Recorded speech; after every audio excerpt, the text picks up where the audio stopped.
Hi, I'm Michael King. So I was convicted of first-degree murder in December of 1992. I was given a life sentence with parole. I spent about maybe 15 months planning and plotting to escape, and I escaped successfully, and I was caught the same day. And I was put on maximum security, and I tried to escape from there, so they kept me on there for 19 years. And after that, uh, the commissioner at the time, I forget his name, but he mandated that everyone in maximum security without a write up for 3 to 5 years was to be given the chance to go back to the general population. So I didn't have a write up for about 5 years before that, so they gave me the chance to go back to population. I went back to population, and within 6 months, I accepted Christ as my Savior with a group called Kairos. And it was really a miraculous thing that it was a work of God that I got into the Kairos group, because what they do is they have a what they call a Kairos weekend, and they bring in about 40 to 50 men who are in the outside Kairos group, and they bring food in for 4 days. They bring 42 guys from the compound who sign up, and they're on a long waiting list. They spend 4 days with them, just intense, Christian fellowship. And I was maybe 80 or 90 on the list, and I was probably about 60 or 70 behind the people who were going to go. And it was about maybe 2 months from the time that they were having the Kairos dinner. And so in that 2 months, over 60 people got taken off the list for one reason or another. And I made it to Kairos. And like 2 days into the Kairos weekend, I went into the prayer room. I don't know if you've ever heard of it or not, but it's a prayer room about this size, or wherever they can get it, and it's quiet. They put soundproofing in it, and you're in there alone with God. And I told God, I said, okay, listen, I see where you're pointing me, and I want what you have, and I want to be what you want me to be. And he hadn't let me down. He's guided me and led me to the right places at the right times. Men of Valor came along. I read our governor's book, his autobiography, about 6 months before Men of Valor came to my prison, and I prayed about it. I prayed that they come to my prison so I could get in their program, and they did. I was one of the first to go down there, and I've been with them ever since. So when did you get paroled? I got paroled in September 1st, 2023. This was my first parole hearing, and on a life sentence after doing 19 years on max for escape and another attempted escape. And just, I was a troublemaker. I mean, I was bad. And when I accepted Christ, it was in 2014, by the way, and I just went wholeheartedly toward him. Took every opportunity to go to classes, seminars, any kind of Bible courses. I got a bachelor's degree in biblical studies. I've got something like 170 different certificates from different classes and so forth. And when I showed all this to the pro board, they said, okay, we believe you, and they let me go.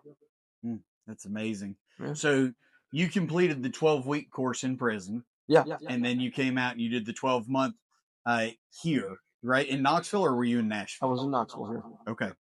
So were you part of the original group, or on the wall there, the picture of graduates? Are you on the first row, the second row? Where are you at on there? I am number 10.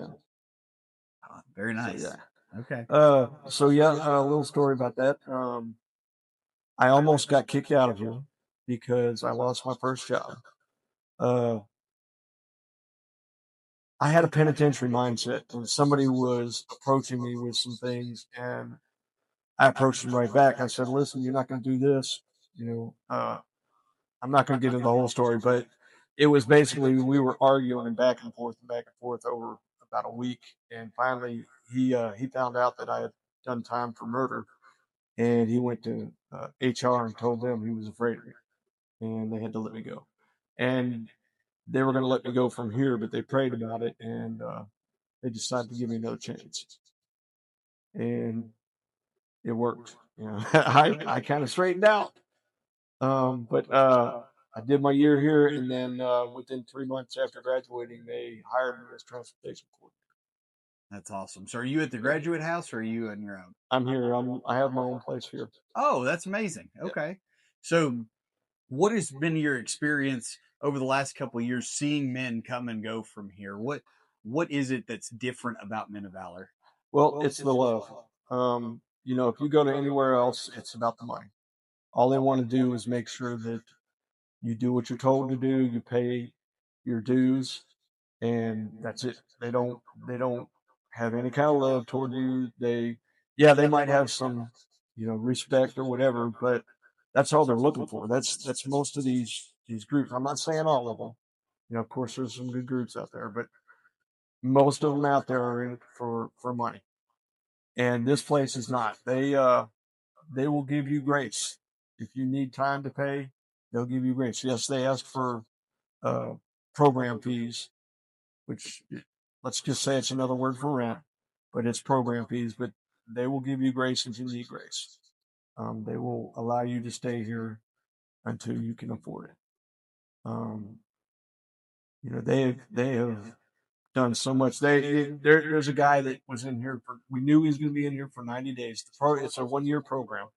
But this guy, we knew he was going to stay here for 90 days and leave. But every day we poured into him.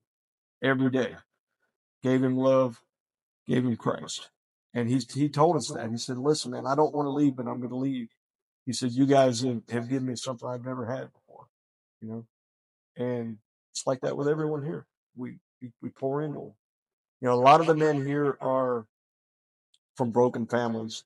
They have a lot of trauma as children, and in this world, we know it shouldn't be that way, but it is, and that trauma is what leads a lot of people to prison, a lot of people to crime, a lot of people to drugs, and we try to help them with that. We try to help them with it. Our program is designed to help addicts.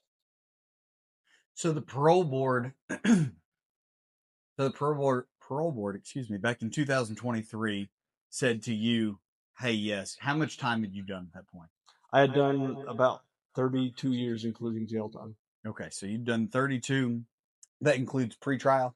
Yeah. Okay, so 32, and parole board said, "Hey, we've seen that you've changed your ways. We understand that you're a follower of Christ. You're going to release into this program." Right.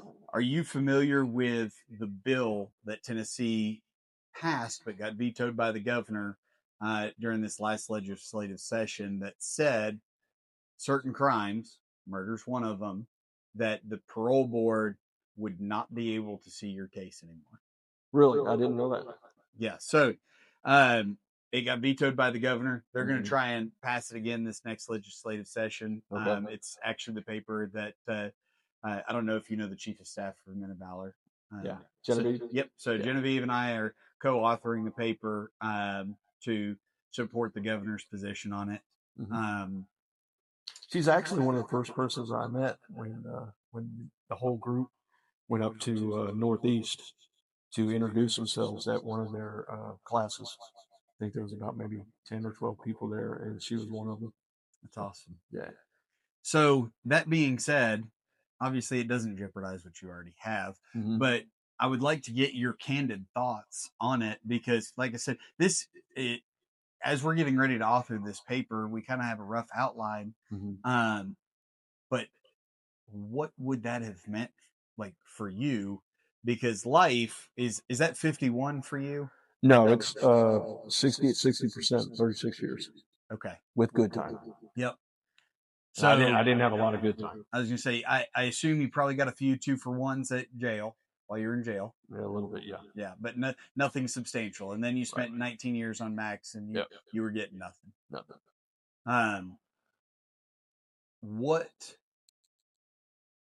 How could that have impacted other people that are in for violent crimes right now if they pass this law? What does it mean for them? Okay, so let me understand: is that you're saying that parole will be off the book for anybody with a violent crime, so not every violent crime is listed, but a lot of them are. So everything from aggravated assault to aggravated assault using a deadly weapon or strangulation, not just gross bodily injury, up to first-degree murder, basically on the violent spectrum. There's some other ones too: official misconduct, some forgeries, and things too. Right. But the way that they wrote it means that the parole board wouldn't even Consider them. Yeah, so instead of having the ability to see you, right? The idea is that the District Attorney General's Conference wants to take that out of the parole board's hands and say, hey, they should not be reintegrated in society. The carrot and the stick method, right? Which is, hey, if you do your classes and you do X and you do Y, an eye for an eye, you're pretty much gonna get parole. Yeah. If you meet these requirements, right? Yeah. They want to take that away in certain offenses. They want to say, no, that doesn't work for these. Yeah. Well, they should see the Stanford study that says that violent offenders that have spent over 25 years in prison have less than 1% recidivism rate. And this is a universal thing that and then look at what Men of Valor is doing itself. They have what I think a 15 to 20% recidivism rate, and I think the national average is 60%. So if you're under the right, if you're under the right ages, if you find, let's just say in my case, I found Christ, okay, and I have no desire whatsoever to do any kind of crimes. And, I've had plenty of opportunities out here to do crimes, and I didn't even think in that direction. And how can they judge that, or how can a legislator judge that a person cannot change? They can't do that. That's completely wrong that they would think that way. I agree. And obviously they haven't had much contact with real people who have been in prison, who have changed. Well, and I think that's kind of the point that we're getting at, right? Which is showcasing the good and the change. And AC, right? How many people here have been convicted of violent crimes? Yeah. And you're out here, you're a productive member of society. Yep. You do everything you need to do, and you give back. Yeah. I think that's the point that we're trying to drive home. Yeah. To that end, is there anything else that you think I should know? I know you got to go do your transport here in a second, so I'll let you wrap it up with anything you think I should know. Yeah, just that anyone can change if given the chance. If there's no hope, then there's no change. The hope of Jesus Christ is eternal life in heaven, and that is something that's worth changing for. That's about all I can say. Brother, I appreciate your time. Thank you so much. And you got